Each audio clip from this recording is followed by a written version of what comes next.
Alright, cool. What's up, guys? Aiden here. So today I'm going to talk about the Conor McGregor Dustin Porier fight. If you guys haven't seen it yet, then make sure to go check out the fight first and then come back to this video. And I'm just going to give some commentary on what I thought about the fight as the fight goes on. And right off the bat, the very first thing I noticed was Dustin Porier looked a lot fresher in his ring walk, in his presence in the octagon. Conor looked a bit worried and a bit stiff. He didn't look that loose even when he walked into the octagon. I think because he's been away for a while, maybe that's something that's affected him. With Dustin Poirier kind of looked nervous, but it's a good thing. He looked like he had the energy, he had the nerves, he was awake. Conor just looked kind of, I don't know, just kind of, he was just there, but he didn't really show up. Like, you know, the usual killer Conor didn't show up, whereas Dustin Poirier looked like, you know, he had that kind of buzz going to him. Anyway, so the fight starts. Conor right off the bat, Herb Dean, I don't know what you're doing there, bro. He's telling him to come in and come out, but then Conor's on the front leg heavy, trying to make his way towards Poirier. And straight away, Poirier, within 5 seconds, has thrown a leg kick already. And he throws another one again. In the first 10 seconds, Poirier's thrown 2 leg kicks. Conor's looking for that cross. But Poirier smartly is circling away towards Conor's lead hand, which means that Conor's got a punch across his body, which makes it harder for him to land that cross. And it actually opens up Poirier to throw hooks. So Conor's back in the center of octagon. He's doing a little bit of movement, but not much in out. He's just really trying to pressure Poirier, trying to land that shot, and he throws the cross again. Poirier ducks under it, gets a nice takedown. Conor smartly scoots all the way back to the cage and landed some shots and manages to get back to his feet eventually. I'm going to skip forward. He gets back to his feet. And then one thing criticism about Conor when he was on the cage with Poirier is he's trying to engage with these like at around 3 minutes 40, Conor could have disengaged, right? Poirier doesn't have a solid grip on him. Conor could have disengaged, but instead Conor's trying to do what he did to Cowboy, and he's trying to do something special again. Like that special thing, don't try and repeat it, bro. Like that was a truly one-off kind of deal with those shoulder straps. I don't think you're gonna get that kind of opportunity. So it's not, if it's there, obviously do it, but like in that stage, man, you just need to get away from the cage and work what works for you. It worked in the Cerrone fight in the moment, but unfortunately Conor, I think, engaged too much on the clinch here, on the fence. And that's just going to wear him out. It's going to take away his power. And Poirier smartly is keeping him there, sapping away his energy. Conor does land a good foot stomp, though. I'll give it that. There was a foot stomp that landed. I was like, oh shit, I do like actually hurt Poirier. Usually foot stomps are just a nuisance, but anyway, Poirier's still trying to go for a takedown. Poirier actually he's very nervous at this stage. He's just trying to get Conor to gas his energy, and Poirier just doesn't want to stand with him at the moment. He hasn't come to that point in the fight yet. There's a point in the fight where Poirier kind of realizes, actually, I can hang with this guy. Like this guy, I can hang with him. And it's really around towards the end of round 1, start of round 2, where Poirier makes this realization. And then from there, it's just a snowball effect, really. But let's see what happens. So Conor again reverses the position. Again, he's got a chance right there to get out. He's got a chance right there to get out. I don't know why is he thinking what he's thinking? It's because of the Cowboy fight. It's because of the Cowboy fight. He's thinking he can do a repeat. He's thinking, nah, bruv, it's not going to happen, man. It's not going to happen, unfortunately. So hopefully in the next fight anyway, Conor will disengage in these kind of situations in the clinch and just play in sections that are going to play to his favor, because this is a 50-50 situation. You know, it's favoring Poirier as much as it's favoring Conor to be in this place. And obviously Poirier, we know, has got the better gas tank over the course of the fight. So Conor needs to really, these early moments are key for him, man. And yeah, I'd say that, you know, 3 minutes of clinching on the fence and not really getting much. He got one elbow in, nothing major, and then they're back into fighting again. Poirier looks a bit more gassed now, but Conor's not able to really do much with it. Lands a 1-2 clean, but you know, it doesn't really do much to Poirier. Catches Poirier as he comes in again with a cross. So at this point, he's landed about 3 or 4 crosses on Poirier, and nothing, man, nothing's come of it. Lands a nice uppercut that gets Poirier's respect. Poirier backs off, but again, Conor's giving Poirier a bit of time to recover. He's nice head movement there. Tries to land that 1-2 again. And Conor's kind of, I don't know, man. He's giving him too much breathing space for Poirier. If you're gonna pour it on. If you're not, then just like, I don't know, start looking to do other stuff, man. Like the difficulty is because he's fighting a southpaw. Conor doesn't really have a jab. Let's be honest. Conor doesn't. He's not. That's why Nate Diaz was able to do so well against him, because Nate Diaz does have a jab. Nate Diaz is the better boxer, probably. Even technically, he doesn't look it. He has a solid jab, whereas Conor doesn't really. He's not using the jab. He's a very cross-heavy fighter. Poirier is still working leg kicks, by the way. Poirier is still working those leg kicks. Conor's still trying to throw a cross, trying to goad trying to get Poirier to come in with some boxing. He's going to try and pull back and counter. Goes for a spinning kick, not the cleanest looking one that we've seen from Conor. Eats a hook for his in return for a jab. And yeah, man, just not too much to. I mean, it looked like Poirier won that round. I'm going to give the first round to Poirier, even though Conor had the octagon control. Most of the damage was done by Poirier. He got the takedown. He did most of the work in the clinch on the fence, and that was a Poirier round for the first round. So Conor walks back to his corner, and he doesn't look particularly tired. I mean, not too much has happened yet. He's not sitting down. Poirier's gone ahead and sat down. Conor still looks like he's still warming up into it. He still looks like he's getting into it. As Poirier looks like he's been in a 3-round fight already. So that's one thing I've got to give to Conor is he's very relaxed in there. And Poirier is still kind of nervous. You can tell but second round when Poirier comes out and he kind of settles and he gets his breathing under control, that's when Conor gets in trouble, man. And yeah, he goes for the smash for the nose with a shoulder strike, goes for an elbow. The elbow is not really in the right position to land with any significance, but it could have caused the cut. It didn't this time. And yeah, the jab landed clean on the jaw. The 1-2's got blocked mostly. And yeah, I think Poirier is going to get caught again in the second round by another straight. But he's been working leg kicks. He's been putting money into the bank, as they say. And I think Conor in the second round comes out with a different stance. Yeah, he comes out, he's a bit more upright. A little bit more upright, and boom, straight away he gets caught again on that front leg kick. And it's because he's got his weight on the front leg, man. He's trying to box. He's turned himself into Nate Diaz in a way. And again, he gets caught, and he's not really checking back. He's not checking kicks. He's not firing back either. When either you got to check the kick, you got to get out of the way, or you got to fire back when your opponent throws it. And Conor throws a leg kick of his own. Conor has big legs. He should definitely look into throwing leg kicks in their next fight. But Dustin Poirier is just landing the volume. Overall, Dustin Poirier is landing the volume, chipping away. Conor catches the kick, throws across, and then he's just letting Poirier off. Again, Poirier just circles out, and it's just back to 50-50. And all those kind of favourable positions where Conor would get a lot of pressure on the fence and stuff like that, get people walking into his cross, he's struggling to do it against the southpaw. The setups are different than from the orthodox fighter, and a lot of it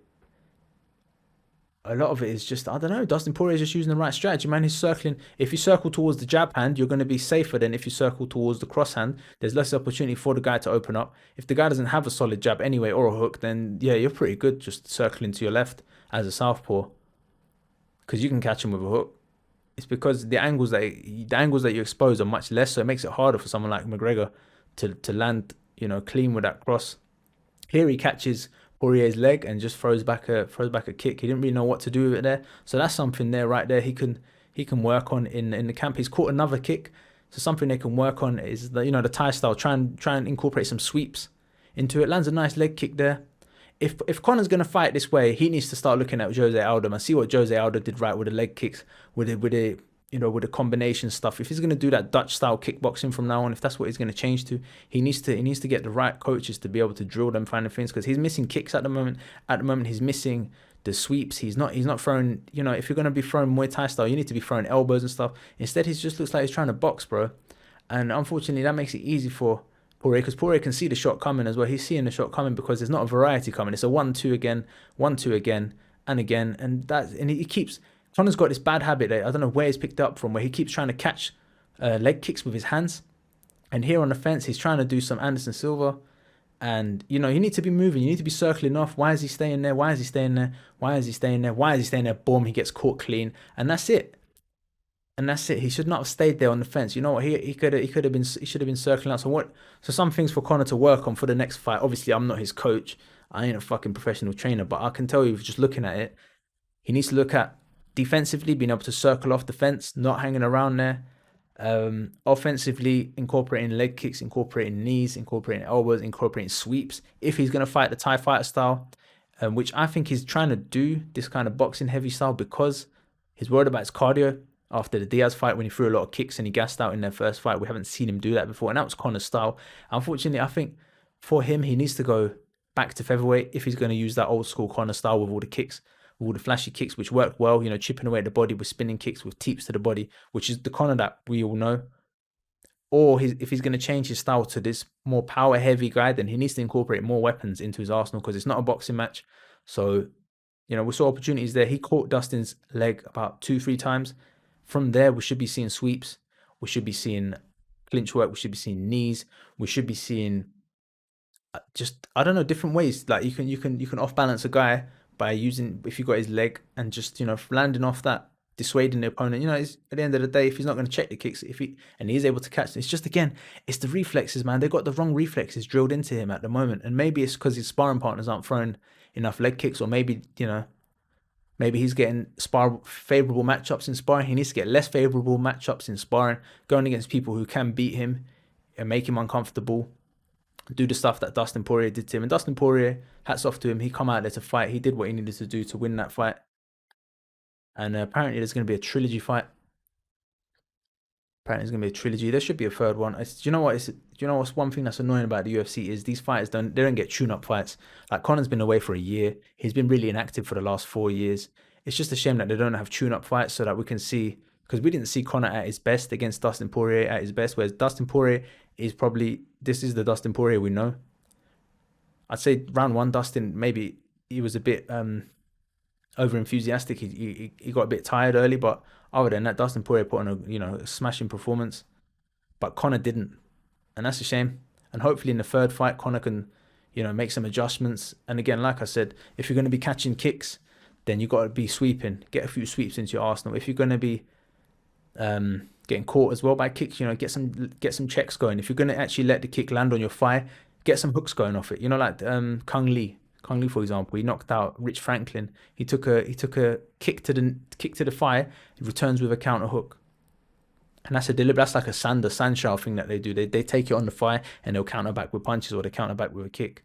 So he needs to look at adding stuff like that rather than focusing so much on the boxing. We know the boxing. We know he has a good straight. We know he has a good lead uppercut. So those are in his arsenal. But he's removed so many tools from his game, like the kicks.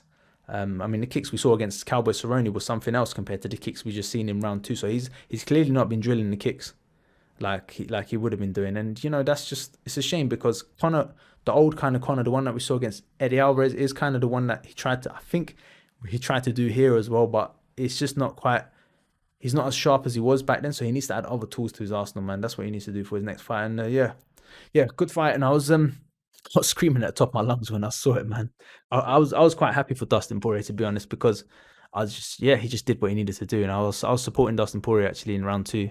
But then afterwards I felt sad, because I was like, man, have we lost another potentially, one of the legends? Like, I wouldn't say Conor is legend status, but he's done some great things in the octagon, obviously. And it was just a shame because it's such a talent. Let's see. Hopefully Conor can come back from this, and there's going to be a third fight between these two. Again, leg kicks you got to watch out for. And just, I reckon Conor, I don't know, man. I don't know. We'll see what happens. Get your old coach back, man. That touch button in the park. Get that flowiness coming back, man. It's very stiff. We need that flowiness back. If you're going to be stiff, then you need to add those kind of tools to your arsenal. Like the knees, the elbows, the clinching, the kind of Muay Thai style. Kapang, kapang. If you're going to go blow for blow, then you need to do that. Or lose some of that muscle mass. Get your cardio up. Get them kicks back, man. Get those spinny kicks. Stephen Wonderboy style. Those old school kind of kicks that he was doing. They used to work for him really well. So he needs to do one or the other. He needs to go one way or the other way. Don't just be a boxer in the middle. Either you're going to go Muay Thai way, be Dutch kind of kickboxer style, and then use the punches as well. When they get worn out by the kicks, then you land the hard punches. Or you're going to go back to your karate roots, with a cross, with a cross, with the uppercut, and then the kicks. All kinds of kicks, all kinds of movement. But let's see where Conor goes anyway. I'll be interested. You know what? The next matchup for Conor might be, apart from Dustin Poirier, maybe Paul Felder could be a matchup for him to do. Just like he needs a few tune-up ones. Maybe RDA, Rafael dos Anjos, those two. Or if he can go back to featherweight, I think at featherweight Conor's going to be he can still be champion at featherweight. At lightweight, I doubt it. Unfortunately, after that performance, unless he can come back, because Michael Chandler is there now, Justin Gaethje is there, Dustin Poirier is there, Charles Oliveira is there. And there's probably a couple other names that I've missed off that list, but there are some top dogs in the lightweight division to get through. I think Dan Hooker could be potentially a good fight for Conor. Dan Hooker will probably give him quite a close fight. Just looking off that. But basically, Conor, just the first thing Conor needs to do as well, I think, is the cardio, man. The cardio. He needs to get rid of that stiffness and get loose and be able to have cardio to go. I think they should give him a 3-round fight next. He should fight a 3-round fight, unless he's getting Porier. But 5-round fight for Conor is not going to be favorable, so it should be a 3-round fight. Give him some favorable matchups. Build your superstar again. Build him back up. If that's what they want to do, or if they want to just give him some more sharks, 5-round fights, then give him Justin Gaethje, man. Just get the show done. But yeah, those are my thoughts. Let me know what you guys think about the fight. Did you enjoy the fight? And where do you think Conor McGregor can go from this? Do you think he'll come back from this? Do you think the second match will be different? How much can he do in 4 months to improve what he's, over this result? And yeah, I'll catch you guys in the next one. Next up, I think we have to look forward to Israel Adesanya is going to be fighting Jan Blachowicz. Francis Ngannou is going to be fighting Stipe Miocic. So those two are the big ones that I'm looking forward to. Obviously, Kamaru Usman, Gilbert Burns as well. So we've got some decent matches coming up. And we'll see, man. I've got my eye on Michael Chandler now. I need to go back and watch some of his fights. I've seen the fight with Dan Hooker. Michael Chandler just sparked him out clean. A lot of power, and he's heavy wrestler as well. So let's see, man. Michael Chandler's the one to watch, I'd say. So yeah, catch you guys next one. I'm Aiden. I'm out of here. Peace.